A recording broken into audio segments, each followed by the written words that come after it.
이름으로 기도합니다. 아멘. 예, 오늘은 웨스터 소요리 문답 81번째 시간을 갖도록 하겠습니다. 제 10계명이 금하는 것이 무엇입니까? 제 10계명이 금하는 것이 무엇입니까? 이에 대한 답변은 이렇습니다. 제 10계명이 금하는 것은 우리 자신의 형편에 만족하지 못하고 이웃의 잘됨을 시기하고 싫어하는 것과 이웃이 가지고 있는 모든 것에 대해 부적절한 마음과 탐욕을 품는 것입니다. 예, 오늘은 이 81번째 부분을 살펴볼 텐데 제 10계명 말씀이 출애굽기 20장 17절 말씀을 기초로 나온 건데요. 한번 또 볼게요. 내 이웃의 집을 탐내지 말라. 내 이웃의 아내나 그의 남종이나 그의 여종이나 그의 소나 그의 낙이나 물은 내 이웃의 소유를 탐내지 말라. 여러분 한번 저를 보시면 우리가 살아가면서 구체적으로 우리가 이웃의 소유물을 탐내기가 요즘은 어렵지 않나요? 왜냐하면 죄송합니다만은 우리가 다 아파트 생활을 대부분 하지 않나 싶은데요. 저는 저 옆에 있는 분을 거의 만난 적이 거의 없습니다. 그러니까 몇 년을 살아도 우리 요즘 이게 아파트 문화라는 게 그렇잖아요. 이렇게 얼굴을 트고 자주 만나고 이야기하는 예전 같은 주택의 개념이 아니다 보니까 이렇게 이웃의 소유물에 대해서 이렇게 탐을 낸다는 게 싹 와닿지는 않습니다. 제가 예전에 부산에 있을 때 어떤 지역은 아파트가 없었습니다. 대부분 신방 다니면 다 아파트라서 편하고 좋은 게 있더라고요. 찾아가기도 편하고 신방 가기도 편한데 어떤 지역을 가니까 거기는 성도들이 아파트 사는 사람이 없어요. 그러니까 일일이 집을 막 방문해야 되는데 신방해야 되는데 운치가 있어요. 그 주택만의 운치가 있더라고요. 근데 그런 데는 이웃을 만나고 또 알고 있고 그러니까 그러긴 하는데 요즘 같아서 이 출애굽기 20장 17절 말씀은 이거 좀 와닿지 않는데 이럴 수 있습니다. 그러나 여러분 우리가 사회생활을 하잖아요. 그죠? 사회생활하고 또 누군가는 만난단 말이에요. 지인이든 누구든 만나는데 그때 우리는 실은 누군가를 시기하게 되고 또 비교하게 되고 또 거기서 누가 잘 됐다 그러면 또 부러워하기도 하고 또 저 사람이 가지고 있는 거 나도 좀 가지고 싶고 심지어는 나하고 상관없는 사람인데도 구체적으로 관계 맺고 있지 않는 사람인데도 TV를 보거나 누구 지인을 건너 누구 얘기를 들으면 그렇게 거기에 또 마음을 또 빼앗길 때가 있고 막 그렇단 말이죠. 또 직장 생활하면은 누군가는 짓밟고 올라가야지 되는 거예요. 누구를 좀 배려하고 이렇게 하다가는 이 경쟁 사회에서 밀리면 끝나잖아요. 밀리면 끝나잖아요. 이 직장 생활하는 분들은 연말 되면 이 보직, 이 승진, 이게 승과에 대해서 엄청 예민해지지 않습니까? 나보다 아래 늦게 들어온 사람이 막 대리가 되고 과장이 되고 차장이 되고 부장이 되면 그 나가라는 사인이거든요. 좀 나가. 인정을 못 받으니까. 그 이제 집에서 말을 못 해요, 남편들이. 그러면은 그냥 어딘가 가가지고 혼자 엄청 고민하죠. 이거 내가 이 회사 계속 다녀야 되나 말아야 되나. 회사에서는 지금 나를 인정해주지 않고 이거 무언으로 나가라는 사인을 주긴 하는데 이 처자식을 보면 당장에 먹고 살 생계에 그게 없다 보니까 또 버티자니 너무 힘들고 눈치 보이고 이런 것들이 있다 보면 막 악해 이렇게 막 짓밟고 올라가서 이겨야 된다 막 그렇게 마음을 하면 이게 이제 남의 것에 대해서 이제 우리는 좀 탐하게 되는 그런 일들이 생기죠. 오늘 시기심에 대해서 좀 살펴볼 텐데요. 한번 보시면 시기심은 매우 복합적인 감정입니다. 이는 다른 사람이 가지고 있는 것을 자신도 가지고 싶다는 느낌으로 다른 사람에 비해서 열등하다는 생각에서 나옵니다. 시기심은 다른 사람의 것을 탈취하거나 빼앗고자 하는 마음을 가지게 합니다. 여러분, 이 시기심이요, 이거 정말 이게 진짜 힘들어요. 이 시기심, 질투심, 남에 대해서 부러움이 없는 사람은 신앙적으로 되게 좋은 사람이거나 자존감이 워낙 높은 사람. 신앙은 없어도 자존감이 워낙 높은 사람 있잖아요. 남에 대해서 신경 별로 안 쓰는 사람. 이런 사람은 이제 시기, 질투, 부러움, 비교의식, 열등감 이런 것으로부터 좀 자유할 수는 있어요. 근데 대부분의 사람들은 어떤 것에 대해서는 시기를 안 해요. 누가 뭐를 가졌다 해도 난 그런 거 신경도 안 써. 그죠? 근데 어느 부분에 대해서는 꽂혀 있는 게 있어요. 그 부분에 대해서 누군가 뭔가 있으면 그렇게 부럽고 비교가 되고 거기서 절망도 하고 이럴 때 있지 않습니까? 여러분, 야고보 3장 16절 보면 시기와 다툼이 있는 곳에는 혼란과 모든 악한 일이 있습니다. 이게 무섭습니다.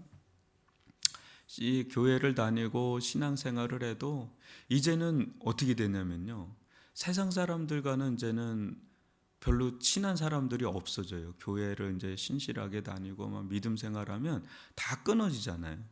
근데 이제 교회 안에 있는 분들하고 이제 관계가 이렇게 맺히는데 이제 여기서 이제 영적 시기심이 또 나옵니다. 우리가 이제 좀 가까이 있는 사람들, 먼 사람들은 나한테 영향을 다 안 주잖아요, 보통. 대부분 우리의 일상의 고민은 다 가까운 데서 일어나는데 누가 어떻게 기도했다더니 자녀가 잘 됐다더라, 또 사업이 잘 된다더라, 하나님께서 축복해 주셔서 막 했다더라, 이런 얘기를 듣고 그러면 앞에서는 이제 우리가 축한다고 그러는데, 그럼 나는 왜 하나님은 나는 안 해주셔? 그러면서 이게 마음이 더 무거워요. 세상에 있을 때는 그냥 그 사람하고만 하면 되는데 이제 하나님과 관계에서도 이제 걸려버리는 거예요. 왜 나는? 여러분, 라헬이 얼마나 힘들었겠어요. 레아는 그냥 계속 숭풍숭풍 자녀를 낳는데 라헬은 그렇게 야곱의 사랑을 받는데도 애를 못 낳는 거예요. 얼마나 힘들었겠어요. 그러니까 그때 하나님에 대해서도 마음이 불편해지기 시작하고, 심지어는 야곱에게도 뭐라 그러잖아요. 당신 하면서 야단치듯이 얘기하고, 그런 남자들은 깽깽하고 그냥 그러잖아요. 이 시기심이라는 게 여러분 참 극복하기가 쉽지가 않아요. 여러분, 이솝 이야기에 보면 재미난 그림이 제가 떼어왔는데 한번 보세요. 이게 여러분, 이 동화가 어른들을 위한 거 아시죠? 애들만을 위한 게 아닌 거 아시죠? 그래서 C.S. 루이스는 나이가 들어갈수록 동화를 읽으라고 그래요. 여러분들이 자기를 우습게 여길지 모르지만 나는 나이가 들수록 더 동화를 읽게 된다, 이런 얘기를 하거든요. 근데 이것도 이렇게 보면은 저 고기가 더 커 보이는 거예요. 그러니까 이제 우리 알잖아요. 저거 뺏어 먹으려고 악 하는 순간에 자기 고기가 떨어져서 결국은 놓친다. 저게 굉장히 의미가 되게 큰 거예요. 남의 떡이 커 보인다라는 얘기 알죠, 여러분? 그러니까 시기심이 우리들 가운데 들어오는 순간에 내 안에 하나님 주신 고귀한 은사, 달란트, 축복 많거든요. 근데 그거보다 남에게 더 좋아 보이고 커 보이고 그런 거예요. 그런데 여러분 그거 아세요? 막상 그 사람하고 얘기하고 더 깊이 얘기하면은요, 제가 신방을 다니다 보면 참 재미라기보다는 참 놀라운 경험을 많이 했는데, 어느 분은 저분 무슨 신방에 갈 필요가 있을까? 저분은 아무 걱정도 없고 근심도 없고 누가 봐도 그냥 잘 나가는 분인데, 근데 가서 이야기를 나눠보면요, 조금 더 깊이 있게 나눠보면요, 고민이 없는 분이 없고 기도 제목이 없는 분이 없더라고요. 그냥 우리가 겉으로 볼 때만 그런 것뿐이지 내색을 안 한 거예요. 근데 더 깊이 들어가면 목사님, 저 이거 진짜 이거 어떻게 해야 됩니까? 이거 말은 못 하겠고 저 이런 거 있습니다. 막 얘기를 하는데 막 이게 그러니까 빛 좋은 게살구 같은 느낌이죠. 겉으로는 으르르르 하는데 다들 있어요. 그러니까 다들 있어요. 그냥 내색만 안 하는 분들도 많고 오히려 감당해야 될 것도 많더라고요. 이렇게 숭숭장구하는데 불안하대요. 숭숭장구하는데 언제 이게 또 잃어버릴까? 언제 또 안 될까? 그걸로 전전긍긍하는 그런 모습들이 또 있더라고요. 그러니까 누구나 다 좀 조금씩 다 있다라는 거를 우리가 좀 볼 필요가 있죠. 한번 볼까요? 사울 왕은요 다윗에게 시기심을 이렇게 품어서 그를 죽이려고 했죠. 여러분 사울은 자기가 왕이잖아요. 다윗 같은 용사 한 명만 딱 있어도 천군만마 같은 사람이지 않습니까? 막 골리앗 쳐주고 가는 곳곳마다 승전보를 외치는데 다윗이 사위지 않습니까? 하극상을 하겠어요? 구테타를 일으키겠어요? 자기가 하다가 물려줘도 될 사람인데 그 시기심에 꽂혀가지고 이 다윗을 쳐내려고 하는데 그 자기도 망가지고 이스라엘 백성도 망가지고 다윗도 심지어 죽이려고 하면 누구 하나 좋을 게 없는 그 시기심. 여러분 다윗을 그냥 자기 수하로 둬서 잘 세우면 될 문제를 이 시기심 때문에 여러분 이게 결국은 이제 탐욕으로 가지 않습니까? 제 십계명 우리의 마음이 탐욕을 품게 되는 것을 금합니다. 여러분 우리 심령을 하늘에 관한 것 또 그리스도에 대한 것으로 가득 차게 하지 않으면 이 탐욕을 이겨낼 수가 없습니다. 그래서 팀켈러 목사님은 탐욕은 우상숭배다 그러는데 이런 얘기를 해요. 우리가 이 탐욕 있죠, 이 욕심 이거를 이길 수가 없다는 거예요. 이 우상숭배를 우리 스스로는 이길 수가 없대. 대체하는 길밖에는 없다 그러거든요. 그러니까 우리는 욕망 덩어리예요. 그냥 욕망 덩어리, 디자이어. 굉장히 이게 욕망이 있어요. 여러분 욕망이 없는 사람, 제일 위험한 사람 중에 하나가 무기력, 이제 의욕이 없는 사람 있죠. 우리 젊은 친구들 중에요, 진짜 어려운 사람이 의욕이 없는 사람이 진짜 어려워요. 제가 이렇게 해보니까 어떤 삶의 의욕이 없는 사람처럼 어려운 게 없더라고요. 회복되는 게. 우울증이 그렇게 해서 무서운 거지 않습니까? 그런데요, 우리는 기본적으로 어떤 막 욕망이 있단 말이에요. 내가 이제 그게 살아있는 증거거든요. 그런데 이게 대체되지 않는 한 우상숭배를 우리 스스로는 이길 수가 없다는 거예요. 뭐예요? 예수 그리스도로 대체하는 거죠. 하나님으로 대체하는 거죠. 그럴 때만이 우리의 이 무한할 정도의 욕망이 채워지고 해결이 되지, 안 그러면 이게 다른 데로 터져 나가요. 삐져 나가요. 마치 용광로처럼, 마그마처럼 지층이 얇은 층으로 이렇게 빠져나가는 것처럼 어디론가는 이게 흘러나간단 말이에요. 우리의 욕망이. 여러분 우리의 마음이 지금 어디로 향하고 있는지를 보세요. 기도하면서 잠잠히 한번 보세요. 그래서 팀켈러 목사님 그런 얘기 하더라고요. 여러분들이 혼자 있어 봐라. 그리고 여러분들의 마음과 생각이 어디로 향하고 있는지를 한번 봐라. 그 또 하나를 봐라. 여러분들의 물질이 어디로 향하고 있는지를 봐라. 카드 내역을 봐라. 그게 여러분들을 보여줄 것이다. 이게 쭉 몇 가지를 이야기를 하는데 제가 그 와닿는 두 가지가 그거예요. 여러분 우리는 정신없이 살잖아요. 그래서 자기의 생각과 마음이 어디로 흘러가는지도 모르고 우리는 막 일 속에 파묻히고 막 살다가 사람들하고 막 하고 저녁에 오면 또 밥 먹고 뭐 TV 보다가 막 자기 바쁘고 막 이렇게 살고 주일날 예배 잠깐 드리고 또 확 하고 막 이렇게 하다 보면 자기의 마음을 들여다볼 시간도 없어요. 여러분 거울을 보지 않으면 어떻겠어요? 우리가 어떤 모습인지 모르잖아요. 하루에도 거울 몇 번 보잖아요. 근데 여러분 마음에 거울이 있습니까? 우리는 그런 시간을 안 갖잖아요. 그런데 세상에 있는 사람들도요 명상 시간을 갖더라고요. 미라클 모닝 시간을 갖잖아요. 모닝 루틴을 갖잖아요. 근데 명상하면서 자기를 들여다봐요. 그러면서 이렇게 하면 되겠다는데, 우리는 이 기도라는 시간을 통해서 또 주의 말씀을 보는 큐티 시간을 통해서 이게 자기 속을 조용히 들여다봐야 돼요. 깜짝 놀랍니다. 내가 이거밖에 안 되나? 이렇게 내 생각과 내 마음은 이렇게 향하고 있구나. 나를 들여다보는 거죠. 그렇게 기도를 하는데도요, 잘 안 돼요. 내 마음과 생각이 예수님으로 향하고 하나님으로 것으로 충만하게 채워진다는 게 이게 쉬운 게 아니구나. 이런 생각을 하게 됩니다. 여러분, 근데 기도 시간이나 큐티 시간도 없이 살면 내 영혼 상태가 뭐 어떻게 가는지도 모르고 가는 거예요. 근데 한번 그런 시간을 한번 가져보십시오. 그러면 생각보다 내가 많이 이렇게 멀어져 있구나, 그런 거를 좀 보게 됩니다. 여러분, 우리는요, 마지막에 이 그림 하나 보면 좋을 것 같은데, 비움과 체험이라고 이렇게 돼 있죠. 제가 이걸 좀 따왔습니다. 불교는 그냥 비움이에요. 근데 기독교는 체험이에요. 결국은 비움과 체험. 그러니까 우리는 비워야 돼요. 이게 생각보다 우리의 욕망이 되게 크고요, 굉장히 커요. 그러니까 만족하지를 못하죠. 행복을 자꾸 잃어버려요.